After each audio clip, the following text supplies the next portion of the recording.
Good morning. Today on Spotlight, what happens now that the power of Governor Whitmer's executive orders have been ruled unconstitutional by the Michigan Supreme Court?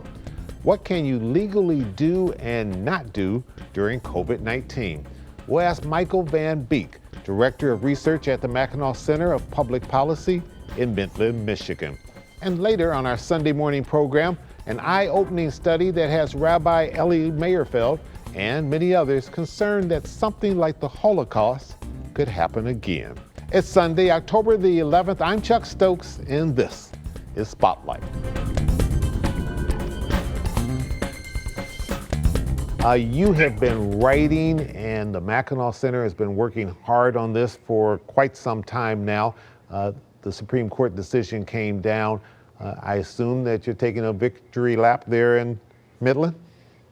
Well, there's not much time to do a victory lap because there's lots of legal uncertainty as a result of this decision. But the court was clear that the governor violated the law by extending an emergency without legislative approval. The court made a unanimous decision about that question. And then in a separate decision, the court also said that the 1945 law that the governor was using to also attempt to extend her emergency powers unilaterally was unconstitutional. Her use of that law was unconstitutional. So it's a big victory for Michiganders because the Supreme Court preserved and protected an important constitutional principle of separation of powers, which is an American governing principle. Well, you're certainly right that you have a 4-3 decision and you had a 7-0 decision here. Is this perhaps a short-lived victory because of what the governor has now done with the Michigan Department of Human Services there, that they basically have instituted a lot of the same executive orders that they had in place before, correct? They have, but to be clear, this case was not about which orders we should have in place to fight COVID. This case is about an abuse of executive power. And Michiganders needed protection from the Supreme Court to clarify that a governor could not use lawmaking powers for however long she wanted to. So that's really what the case was about. Regarding the department's new orders, yes, they are very similar to the ones that the governor was using before, and they too are legally suspect. It's questionable or not whether they are constitutional and whether the director has the power to do this. The problem is that the statute that the director is using is very similar to the one that the Michigan Supreme Court just ruled was unconstitutional. So there's a real question about whether or not that statute is also unconstitutional. So what happens next, and what is the immediate effect on this that the average person can see? Will you challenge what she has just done with the Department of Human Services? We're looking into that. There's other people around the state too who are looking into that. There's also a question about whether or not other state departments are going to try to issue mandates and emergency rules to require businesses, for instance, to do certain things.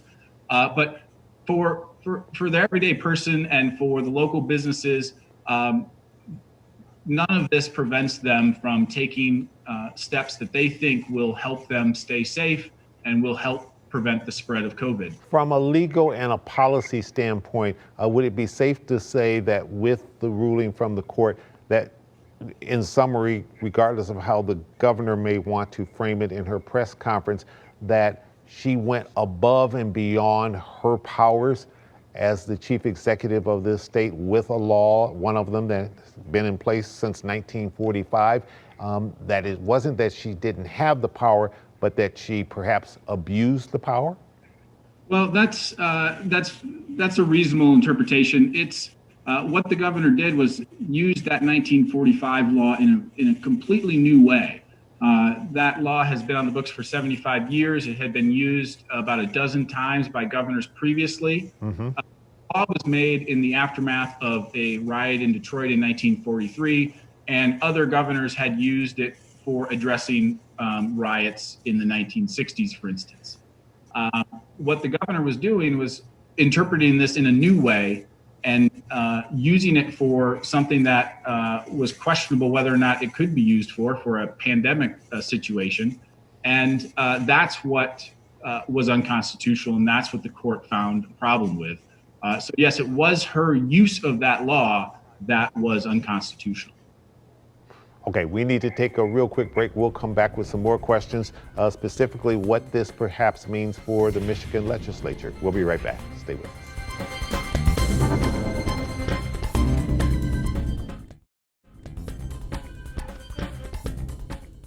And welcome back to Spotlight. We're talking to Michael Van Beek. He is Director of Research at the Mackinac Center for Public Policy in Midland, Michigan. Michael, what does this mean for the legislature? And we should say that as we're doing this interview, the legislature is just coming back into session, so things could change between when we're interviewing and when this actually hits the air. Well, it's hard to predict what the legislature might do under this situation. Again, this is an unprecedented situation where the governor's actions have been deemed illegal, and now the legislature is called back into action to help craft COVID policies to help the state mitigate the impacts of this. So, the legislature has been shut out of this for months, really since April 30. So, what they're going to do is really it's hard to predict. I think it's probably safe for anybody who's been looking at this since March to say that this 1945 and 1976 law, that no other governor has used it quite to the extent that Governor Whitmer has done it. But in fairness to her, couldn't you also make the argument no other governor has had to deal with a pandemic in our lifetime of this magnitude, in which 210 some odd thousand people are now deceased. So how do you strike that fair balance between good public policy and also just doing something to save the lives of innocent people? Yeah, that's a great question, and none of this is to try to avoid the reality of the danger that COVID presents to our society. But it is the case that other governors have faced pandemics. In the 1950s, we had one. In 1968, we had one. Governors at those times did not issue statewide emergencies. They did not use unilateral control through executive orders. And in addition to that, the state has plans in place for handling pandemics. Those plans assume that the governor is only going to use the 1976 Act. So what the governor did still was unprecedented by trying to use the 1945 Act in a way that was a violation of the Michigan Constitution. If you go to the Mackinac Center's website, you see, emblazoned upon there that one of the principles is free markets and limited government in making Michigan a freer state. What does this mean if, say, we have a change in leadership after this election and you get a Biden administration that has been taking a different approach in terms of dealing with COVID-19, and all of a sudden they say we're going to have a national mandate in terms of wearing masks? What would the position of the Mackinac Center be? Well, that would be a federal issue. We primarily deal with state-based policy issues. So I'm not exactly sure how we would get involved in that or engaged on that issue. That would be really a much larger question for the entire country. And I suspect, though, that would be challenged on legal grounds, similarly to the way that other mandates have been challenged here in Michigan, obviously, but then in other states as well. Mackinac Center has been very much involved in a lot of the educational issues facing this state, and certainly COVID has been an underlining aspect of all of that. As you look at this ruling and what we're trying to deal with in terms of getting our kids the education that they should have in this virtual world now, what's your biggest concern? Well, I think the biggest concern is that we make policies that are harmful to children. It's very important for children to stay engaged in the educational process. And so, just like we should allow and enable local decision makers to determine what kinds of policies we need to have in place to help mitigate the effects of COVID, we should allow school districts and local schools to make those decisions themselves as well. And even more locally than that, let parents make those decisions themselves. Not every parent is going to feel comfortable putting their children in certain situations, depending on their own risk preferences. So as much as we can do to let local decisions happen and let parents guide those decisions, that's really going to be the best way to navigate this really tricky process that COVID's presented to us. Michael Van Beek, thank you so much for joining us today from Midland, Michigan at the Mackinac Center, which has been in place since, I believe, 1987, and certainly has been a guidepost on many issues that have faced this state and the people of this state. Thank you so much. Thanks for having me. Hours after I completed this interview, news broke about the alleged threats against Governor Whitmer. The president of the Mackinac Center issued this statement in part. We condemn any effort to threaten or harm anyone, regardless of their background, stature, or politics.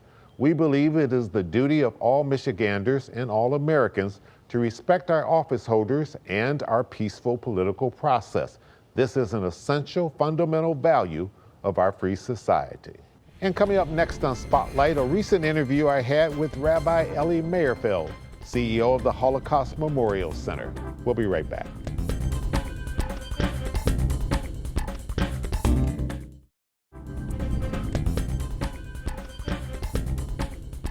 You have a new survey, and the top line statistic is something that I think will open people's eyes. 59% of Americans believe that the Holocaust could happen again, and 62% among Michiganders. Yeah. It's, you know, there was a slogan that was promoted early on after the Holocaust of never again. But unfortunately, Rwanda, Cambodia, these things showed us that it can happen again. And the way to change that is through education. And that's really what we focus on. This was a horrific thing in our history of this world. And certainly I know that Jewish people say never again, let us not forget. Have people forgotten about that? So unfortunately, there seems to be, the study does show a certain amount of ignorance, even amongst the people who are answering that they are concerned about Holocaust education and they're concerned that it could happen again. They don't seem to have that much knowledge about what occurred. And I think that is what needs to be improved on. Here in Michigan in 2016, the legislature passed a law, the governor signed requiring Holocaust education in the schools. And we started gearing up then.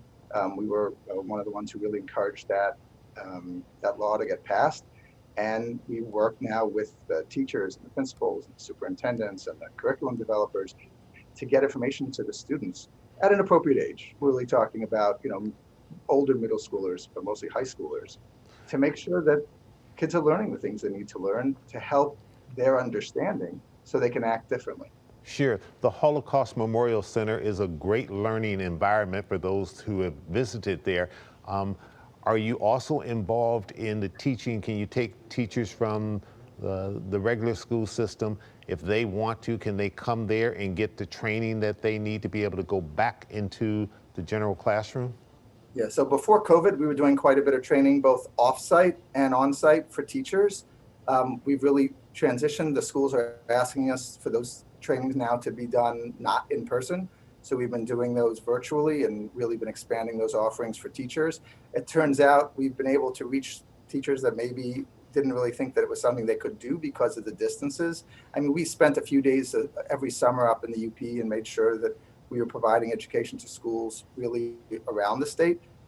But I think there's sort of been a positive side to the technology, like this interview taking place, that has improved because of COVID, where we can start to have some relationships. It will be better when we can having people come back here, and we've got the museum open and parents are bringing their kids and people are coming. I've actually been surprised to see actually the strong response from people who are coming back to the museum, but it will be much stronger when the teachers can be face-to-face with our educators. Ellie, how much of this do you think has to do with the tenor and tone of politics, both in this nation and throughout the world, but particularly right now we have a very heated election, and we have seen sides going to the far right and to the far left. I think that our goal here is very long term. We're talking to the kids because we know that if we want this country to be the great place that it can be, we got to be working to make sure that the next generation sees the need for these kinds of understanding of history in order to be able to act correctly in the future. And so I think it becomes even more clear. I mean, some of these, last year's murders of Jews in synagogues in Pittsburgh, Pennsylvania, and in Poway, California, there are these words lead to action. And I think that does make it really clear that anti-Semitism and hatred generally needs to be fought. And so people, I think, are receptive to the idea that we do have to make sure that kids understand history in order to be able to have them lead in the future.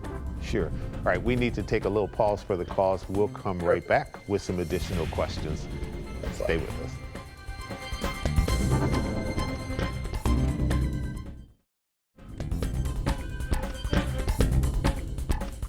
Rabbi, we see that hate crime statistics are up, and they're particularly up as it relates to the Jewish community and various religious symbols, and we're seeing symbols of Nazi Germany, in places that we didn't think we would see them. How are you dealing with that? So one of the things that is surprising is to see these things come back into visibility again, but because of the background that we have, we've been sensitive to it. It's been there. It's become more visible, I think, in the last couple of years, and it makes more clear why we have to do the work that we're doing. It's been underground, always there. It used to be a symbol of shame if that were to come up, and now you have people wearing it as sort of a badge of honor. Yeah, it is a very surprising thing to see that people don't understand the lesson. And I think that's why the education that we have to provide to kids, they have to understand why these symbols are so dangerous and represent such hate. Some of the work that we're doing is to make sure people understand. I mean, that's really the main issue, is to understand the history here, to understand how these ideas led to horrible actions, to murder in the millions. And that kind of behavior is something nobody can honestly in public want to support. And so we have to make sure people understand the facts so that they can understand what they need to do. The survey also showed that there are a lot of people who could not name a single concentration camp. Is that, I imagine that's a failure of some of the education that we haven't been doing enough of, but could that also have to do with the generational change, that those who were in these various concentration camps are now much older, many of them are now deceased, and maybe those firsthand stories are not being passed along the way they should be? We work really hard to make sure that those stories continue to be told. And you're right, the number of survivors that live here in our community is dwindling.